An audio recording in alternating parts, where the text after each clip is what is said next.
السلام عليكم. معكم حسام في فيديو جديد. اليوم رجعت لكم فيديو فيه غموض وفيه رعب، وهي عن جريمة قتل، جريمة مزرعة هانتر كافيك الغامضة. من قبل ما ندخلوا الموضوع ما تنساش ديرنا لايك على الفيديو، وما تنساش تصلي على رسول الله صلى الله عليه وسلم. ويلا ندخلوا الموضوع. برغم أن الكثير من الجرائم التي حدثت حول العالم وجدت العدالة طريقها للإمساك بمرتكبيها والزج بهم خلف القضبان أو معاقبتهم بعقوبات أخرى بحسب قوانين كل بلد، إلى أن هناك جرائم لم يتم القبض على فاعليها أبدا، ولم تتمكن تحقيقات الشرطة من الوصول إليهم أو كشف النقاب عن هويتهم، مثل جاك السفاح والقاتل زودياك، اللذان يعتبران أشهر قاتلين لم يتم القبض عليهما على الإطلاق. وهناك جرائم اكتسبت شهرتها ليس فقط لأنه لم يتم القبض على من قام بارتكابها، بل لكونها غامضة من ناحية سبب وطريقة ارتكابها والأحداث التي تحيط بها وهوية فاعلها المجهولة. كذلك هي جريمة مزرعة هانتر كافيك في ألمانيا، والتي تعد من أكثر الجرائم غموضا وإثارة للحيرة والفزع في التاريخ الألماني، والتي حدثت في عام 1922. تقع مزرعة هانتر كافيك في قرية تبعد عن ميونخ حوالي 70 كيلومتر، أي حوالي مسافة ساعة بالسيارة. وكانت هذه المزرعة ومبانيها معزولة في الغابة،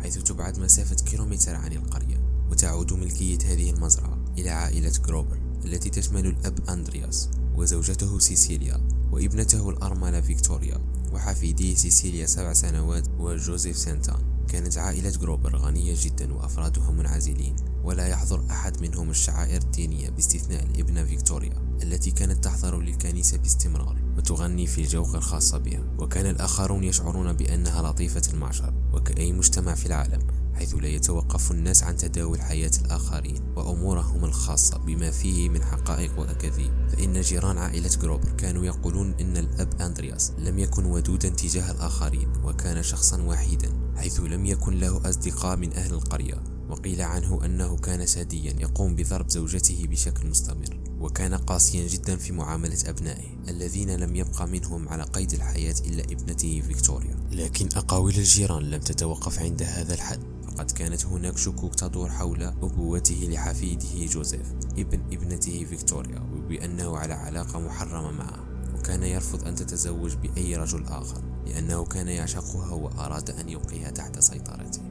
وكان لدى العائلة خادمة تدعى ماريا، عملت على رعاية شؤون العائلة والاهتمام بالمنزل منذ وقت طويل. لكن في أحد الأيام ظهر على ماريا الاضطراب الشديد، وفاجأت العائلة بأنها تريد الرحيل فورا وبأسرع وقت، قائلة بأنها لا تريد البقاء في هذا المنزل دقيقة واحدة.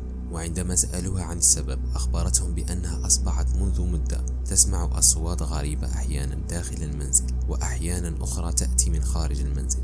وكذلك أخبرتهم بأنها تسمع صوت خطوات أقدام في العليا. ماريا كانت تظن أن البيت مسكون بالأشباح، مما أرعبها وجعلها تخشى البقاء في المنزل لحظة واحدة. وعند رحيلها وقفت عند الباب تودع السيد أندرياس، فلاحظ أن وجهها كان شاحبا من شدة الرعب. وقف السيد أندرياس صامتا يفكر فيما أصابها، فأخبرته أنها يجب أن تمضي قبل حلول الظلام، وأخذت حقيبتها ورحلت، والسيد أندرياس واقفا ينظر إليها وهي تتجه إلى الطريق الترابي وتختفي في الضباب. وعندما سأل الجيران عائلة جروبر عن حقيقة رحيل الخادمة، ردوا بأن المرأة مسكينة تعاني من اضطراب عقلي.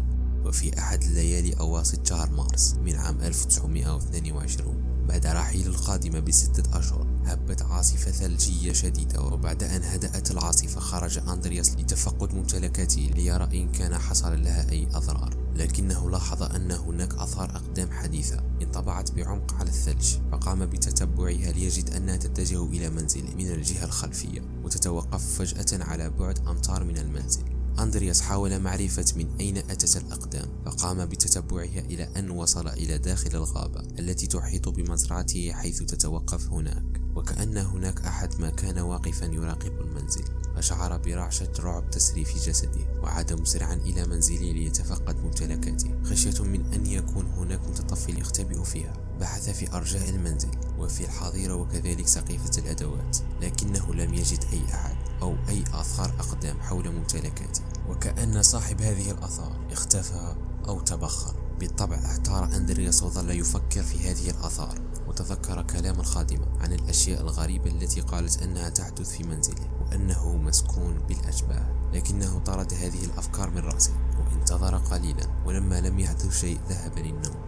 وفي نفس الليلة استيقظ أندرياس من نومه على سماع خطوات أقدام تأتي من العليا، فأيقظ زوجته بسرعة وذهب ليحضر بندقيته، ثم صعد إلى العليا وبحث فيها لكنه لم يجد شيئا، فعاد إلى النوم وهو يشعر بشيء من الحيرة. في صباح اليوم التالي لهذه الحادثة ذهب أندرياس ليرى إن كان هناك المزيد من آثار الأقدام حول ممتلكاته، لكنه لم يجد شيئا. وعندما عاد إلى منزله أثار استغرابه وجود صحيفة غير مألوفة في شرفة منزله، فقام بسؤال أفراد عائلته عنها، لكن كلهم قالوا بأن هذه أول مرة يرون فيها هذه الصحيفة، وأنهم لا يعلمون من أحضرها أو من وضعها هناك.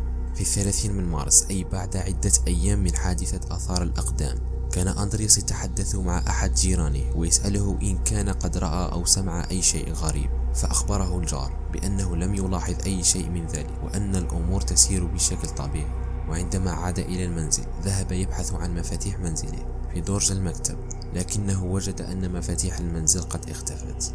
ولاحظ أندرياس أثناء بحثه عنها أن هناك آثار خدوش على قفل الباب الخاصة بسقيفة الأدوات، وكأن أحد ما حاول خلع القفل لكنه لم يستطع ذلك.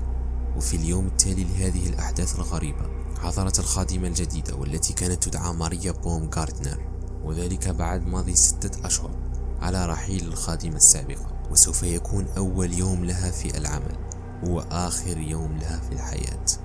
مرت عدة أيام لم يرى فيها الجيران أي فرد من عائلة جروبر. كانت الابنة فيكتوريا هي الفرد الوحيد من العائلة الذي يحضر للكنيسة باستمرار، وكانت تغني في الجوقة الموسيقية، لكنها اختفت، وهي التي كان معروفا عنها تقديرها واهتمامها بالحضور والالتزام بالغناء مع الجوقة. كذلك الطفلة سيسيليا تغيبت عن المدرسة لعدة أيام، وكان موظف البريد يعود بالبريد الخاص بالعائلة إلى مكتب البريد كل يوم لعدم وجود من يستلمه منه. كل ذلك أثار تساؤلات في نفوس أهل القرية عن سبب اختفاء عائلة جروبر. وفي اليوم 4 من أفريل قرر أهل القرية تكوين مجموعة للبحث عن العائلة ومعرفة ماذا يمكن أن يكون قد حدث لهم، فتوجهوا للمزرعة ونادوا على أصحابها لكن لم يجيبهم أحد، فقرروا التحقق من الخارج قبل الدخول إلى المنزل. وكان الوضع في الخارج هادئا بشكل مريب. حينما لم يجدوا شيئا في الخارج فقرروا أن يبحثوا داخل المنزل، وبدأوا بحثهم من الحظيرة. وعندما فتحوا الباب صعقوا بالمشهد المروع الذي رأوه أمامهم. وجدوا أندرياس وزوجته وفيكتوريا والطفلة سيسيليا غارقين في دمائهم،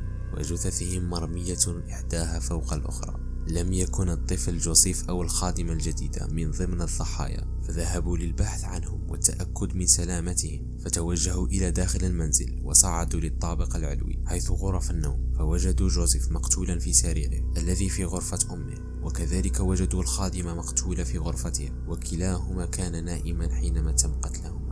حضرت شرطة ميونخ للتحقيق في الجريمة بقيادة المحقق جورج رينغروبر وفريقه المساعد. أظهرت التحقيقات أنه تم استدراج الضحايا واحدا تلو الآخر إلى الحظيرة بطريقة ما، وتظن الشرطة أن الجريمة حدثت قبل الذهاب إلى النوم، لأن كل الضحايا كانوا مرتدين ملابس النوم ما عدا فيكتوريا وابنتها سيسيليا اللتان كانتا ترتديان ملابسهما العادية، وهذا أوحى للشرطة بأنهما كانتا أول من تم استدراجهن إلى الحظيرة. قام الطبيب الشرعي بفحص الضحايا وأكد أن القاتل عاجل الضحايا فور دخولهم إلى الحظيرة بضربة قوية ودقيقة جدا باستخدام أداة حادة تبين لاحقا أنها كانت معول. واتضح من آثار الجراح أن الضحايا ماتوا على الفور من أول ضربة، وهذا يشير إلى أن القاتل كان متمرسا في استخدام المعول، كما يشير ذلك إلى أنه كان قوي البنية. ولاحظ المحققون أنه كانت هناك آثار خنق على رقبة فيكتوريا، لكنها لم تكن السبب في موتها. كذلك فإن الطفلة سيسيليا لم تمت مباشرة بل بقيت لفترة وهي حية، وقامت خلالها بتقطيع حصلات كبيرة من شعرها. استغرب المحققون من أحد التفاصيل التي شاهدوها في مسرح الجريمة، فقد لاحظوا أن القاتل قام بتغطية جميع الجثث بشكل أو بآخر. فالجثث الأربعة في الحظيرة تم تغطيتها بشكل كامل بالقش. أما جثة الخادمة ماريا بوم غارتنر فتم تغطية جثتها بالبطانية، وجثة جوزيف الصغيرة تم تغطيتها بملابس أمه فيكتوريا. تحليلات الفحوصات الجنائية للضحايا أظهرت أن الجريمة وقعت في يوم الجمعة 31 من مارس 1922، لكن أثناء استجواب الشرطة للسكان المجاورين للمزرعة أفادوا جميعا بأنهم رأوا دخانا يظهر من المدخن طوال عطلة نهاية الأسبوع، مما يشير إلى أن أحدهم كان في المنزل.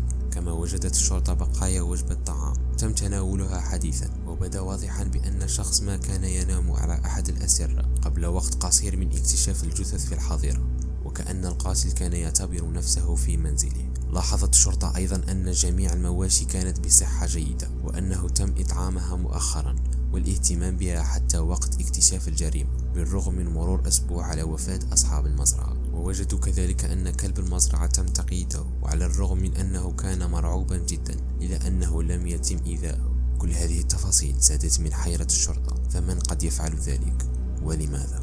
وكانت أحد الاحتمالات أن يكون الدافع وراء هذه الجريمة هو السرقة. فعائلة غروبر كانت مشهورة بأنها غنية جدا، وكان من الشائع تواجد اللصوص والمشردون بكثرة في المنطقة، ومن المحتمل أن يكون أحدهم قد سمع عن العائلة فوجد الفرصة المناسبة لمهاجمتهم وسرقة أموالهم. وظهر خلال التحريات أن فيكتوريا قامت بإفراغ كامل حسابها في البنك قبل بضع أسابيع من مقتلها، وقامت بالتبرع للكنيسة ب700 ورقة نقدية. لكن تعليل الجريمة بدافع السرقة تهاوى سريعا، فبالرغم من أن القاتل أخذ فعلا مبالغ مالية كانت موجودة في جيوب الضحايا، إلا أنه لم يسرق أي من العملات الذهبية والمجوهرات الموجودة داخل المنزل. فالقاتل كما اتضح بقي متجولا في المنزل لعدة أيام، ينام ويتناول طعامه بجانب الجثث الغارقة في دمائها. فلو كان يهدف لسرقة المنزل لحصل على ما يريد، لكن ذلك لم يكن غرضه من الجريمة. كما يبدو قامت الشرطة بالتحقيق مع مئات المشتبه بهم من اللصوص والمشردين والمسافرين والعمال المتنقلين، وكان أحد أهم المشتبه بهم هو السيد لورنس شيلتنوبر الذي كان على علاقة غرامية بفيكتوريا لمدة من الزمن. وعلم المحققون أن فيكتوريا كانت تنوي رفع قضية نفقة على لورنس بحجة أنه والد الطفل، وربما يكون ذلك السبب والدافع ليرتكب جريمته.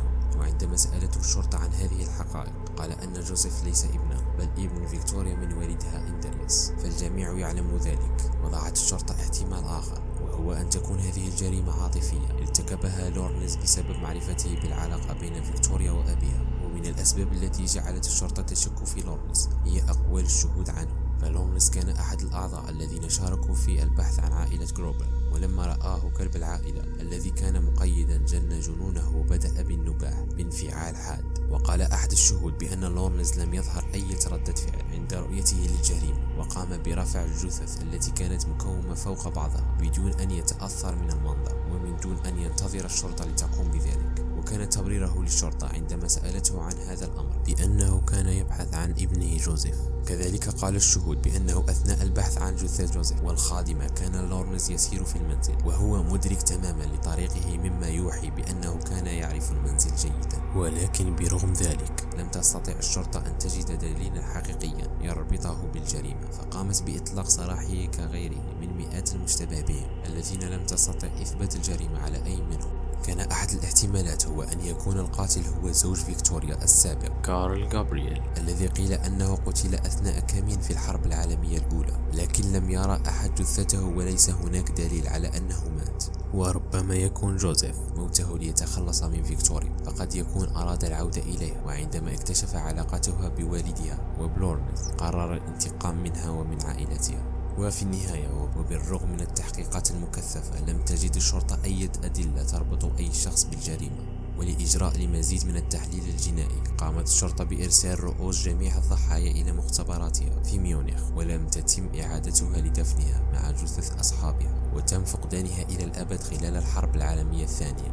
جدير بالذكر أنه كان هناك احتمال آخر حول طبيعة الجريمة ودوافعها. هذا الاحتمال تداوله من قبل الناس، ويقوم على أساس الاعتقاد بأن من ارتكب الجريمة لم يكن بشريا وإنما شبحا يسكن في المنزل. وهذا يفسر الآثار الغريبة التي وجدها أندريس على الثلج، ووجدوا الصحيفة الغريبة في شرفة المنزل، وأصوات خطوات الأقدام في العليا، والرعب الشديد للخادمة السابقة للعائلة. وبعد عام واحد على وقوع الجريمة قام الجيران بهدم المزرعة بجميع ما فيها. كانوا مستائين من وجود هذا المكان المشؤوم بالقرب منهم، وقاموا ببناء نصب تذكاري مكان المنزل. وأعيد فتح القضية مرتين في الأعوام 1996 و2007. أحد التحقيقات الحديثة قام بها طلاب في أكاديمية الشرطة، ولقد توصلوا إلى مشتبه به كانت الأدلة تدينه إلى حد كبير، لكن مراعاة لمشاعر أقارب هذا المشتبه به الذي توفي منذ زمن طويل، قرر الطلاب عدم الكشف عن اسمه. عدا عن ذلك لم يتم الوصول إلى أي دليل، خصوصا مع ضياع الأدلة وتقادم الزمن ووفاة الكثير من المشتبه بهم والشهود. تبقى هذه القضية واحدة من أكثر القضايا غموضا في التاريخ الألماني، والتي أثيرت حولها العديد من التساؤلات. كيف استطاع القاتل أن يدخل ويخرج من البيت بسهولة؟ وكيف استطاع الاختباء في المنزل دون أن يجده أحد؟ ولماذا اختار هذه المزرعة وأصحابها بالذات غير المنازل والمزارع الأخرى في القرية؟ تبقى هذه الأسئلة بدون أجوبة، وما زالت هذه القضية محل للنقاش، وما زالت تؤلف عنها الكتب إلى يومنا هذا.